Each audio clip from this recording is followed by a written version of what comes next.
समंदर किनारे एक गांव था। उस गांव के सभी लोग मछुआरे थे। वहां दो दोस्त रामा और गोपी अपनी अपनी पत्नी के साथ रहते थे। दोनों रोज सुबह साथ में ही मछलियां पकड़ने जाते और शाम को देर तक बातें करते। अरे रामा जल्दी चल भाई, दिन निकल आया है। अरे रुक भी गोपी, इतनी जल्दी क्या है? अभी तो मैं और सोना चाहता हूँ। रामा सुबह जल्दी जाने से ज्यादा मछलियाँ मिलती हैं।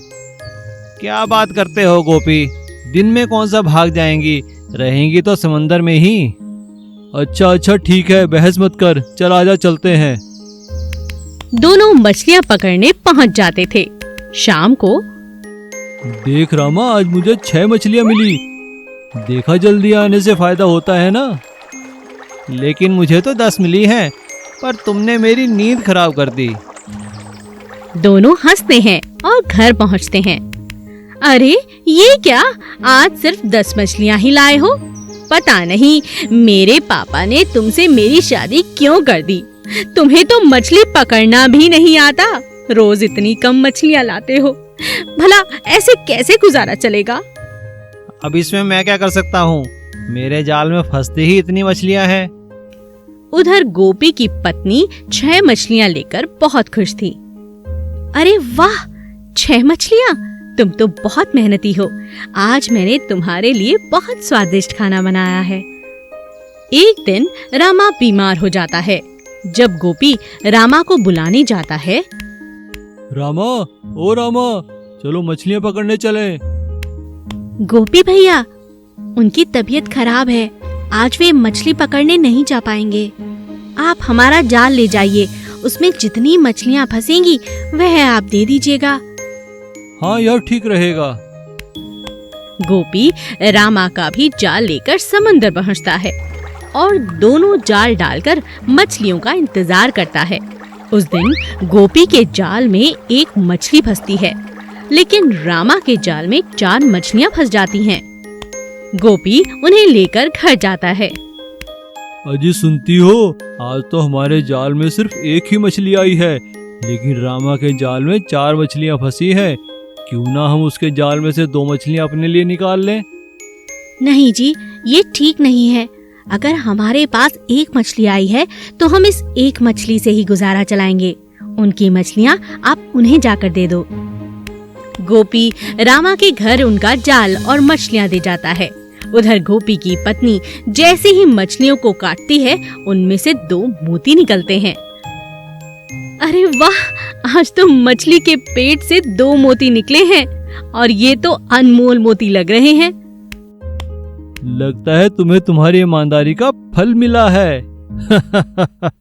तो कबूतर। एक गांव में एक बहुत ही दुष्ट शिकारी रहता था। वह अक्सर जंगल जाकर छोटे बड़े पक्षियों और जानवरों का शिकार करता। जंगल के सभी जानवर उससे बहुत डरते थे। जंगल में एक कबूतरों का जोड़ा था जो एक पेड़ पर सुंदर सा घोंसला बनाकर रहता था। एक दिन शिकारी ने मादा चिड़िया को पकड़ लिया और पिंजरे में कैद कर दिया। शिकारी अब और शिकार करना चाहता था, लेकिन अचानक तेज हवाएं चलने लगी। अरे यह क्या, मौसम तो बिगड़ रहा है। लगता है और शिकार करना बहुत मुश्किल होगा। मैं पेड़ के नीचे खुद को छिपा लेता हूँ। शिकारी को छुपने के लिए कोई और जगह नहीं मिली तो उसने खुद को एक पेड़ के नीचे छुपा लिया। ये वही पेड़ था जिस पर मादा कबूतर रहता था। जब तक बरसात रुकी तब तक रात काफी गहरी हो चुकी थी और शिकारी ने उसी पेड़ के नीचे रात बिताने का सोचा। आज रात यहीं रुक जाता हूँ। शिकारी भगवान से प्रार्थना करने लगा, क्योंकि वह बरसात में भीग चुका था और उसके पास खाने के लिए कुछ भी नहीं था। शिकारी ठंड से कांप रहा था। हे भगवान, मेरी मदद करो, मुझे बहुत ठंड लग रही है और भूख भी लग रही है। दूसरी तरफ नर कबूतर बहुत डरा हुआ था, क्योंकि मादा अभी तक वापस नहीं आई थी। मादा कबूतर उसे सुन पा रही थी कि वह बहुत डरा हुआ है, इसीलिए उसने नर कबूतर को बताया कि वह शिकारी के पिंजरे में फंसी है और वहीं पेड़ के नीचे बैठी है। वह अपने पति से कहती है, हमें शिकारी की जान बचानी चाहिए क्योंकि ये हमारे मेहमान हैं और मेहमान तो भगवान की तरह होते हैं। ऐसा कैसे हो सकता है? उसने तो तुम्हें मारने के लिए पकड़ा है। शिकारी की कोई गलती नहीं, ये तो मेरे पिछले जन्मों की सजा है। नर पक्षी बहुत ही भारी मन से शिकारी के पास पहुंचा। हमारे पेड़ के नीचे तुम्हारा स्वागत है शिकारी। मैं तुम्हारी क्या सहायता कर सकता हूँ, मुझे बताओ। कृपा करके कुछ करो, मुझे ठंड से बचाओ, मुझे बहुत भूख भी लग रही है। कबूतर शिकारी को कुछ सूखी लकड़ियां लाकर देता है ताकि वह उन्हें जलाए और ठंड से बच सके। मेरे पास खाने के लिए कुछ नहीं है, लेकिन तुम मेरे मेहमान हो, इसीलिए तुम मुझे खा जाओ। इतना कहकर कबूतर ने उसी आग में छलांग लगा दी। कबूतर मर गया और शिकारी ने उसे खाकर अपनी भूख भी मिटा ली। मगर उसे खाने के बाद शिकारी को बहुत पछतावा हुआ। मैं इतना स्वार्थी कैसे हो सकता हूँ? जिसने मेरी जान बचाई मैंने उसी को खा लिया। शिकारी अपने किए पर बहुत पछताने लगा। इस बात से दुखी होकर शिकारी ने मादा कबूतर को पिंजरे से रिहा कर दिया और आगे से कभी किसी पक्षी को ना पकड़ने की कसम ली। आलसी गधा। एक नमक का व्यापारी गांव में रहता था। वह नमक की बोरियां शहर जाकर बेचता था। उसके पास एक गधा भी था जो बहुत आलसी था।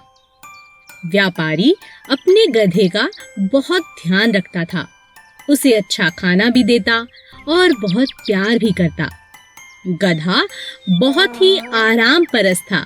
एक दिन जब व्यापारी नमक की बोरियां लेकर शहर जा रहा था, तभी रास्ते में एक नदी आई। व्यापारी अपने गधे के साथ नदी पार करने लगा। तभी अचानक गधे का पैर एक पत्थर से टकराया और वह पानी में गिर पड़ा। बोरियों का सारा नमक भी पानी में गिर गया और घुल गया। अरे मेरी बोरियां इतनी हल्की कैसे हो गई? अरे ये क्या, सारा नमक बर्बाद हो गया। अब तो शहर जाने का कोई फायदा नहीं, अब गांव ही वापस चलते हैं। चलो भाई गधे। अरे वाह, आज का दिन तो बहुत अच्छा है। आज तो काम से भी छुट्टी और बोरियों का भी भार कम। अगले दिन जब दोबारा व्यापारी बोरियां गधे पर लादकर शहर की तरफ चला, तब गधे को काम से बचने का एक उपाय सूझा। क्यों ना आज जानबूझकर गिर जाऊं, काम से भी बच जाऊंगा। ऐसा ही कुछ दिन चलता रहा। अब व्यापारी को भी गधे पर शक होने लगा, क्योंकि उसकी बहुत सी बोरियां पानी में घुलकर बर्बाद हो चुकी थीं। व्यापारी का बहुत ज्यादा नुकसान हो चुका था। तभी व्यापारी ने एक तरकीब निकाली। इस बार व्यापारी ने नमक की जगह बोरियों में रुई भर दी।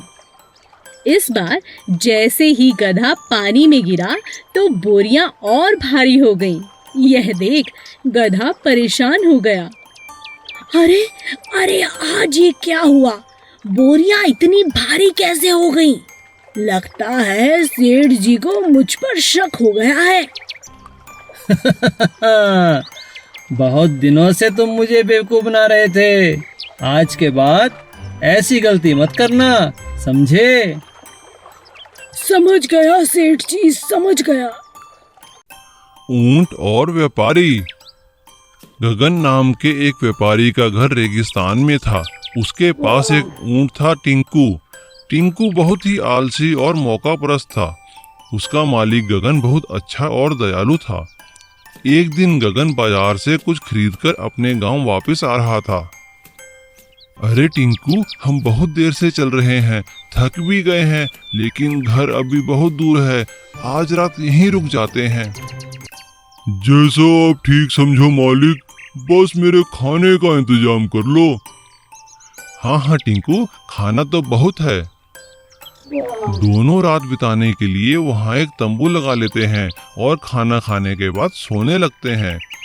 गगन तंबू के अंदर सोने लगता है। तभी टिंकू ने आवाज लगाई, मालिक मालिक, बाहर बहुत ठंड है, मुझे कुछ ओढ़ने के लिए दे दो।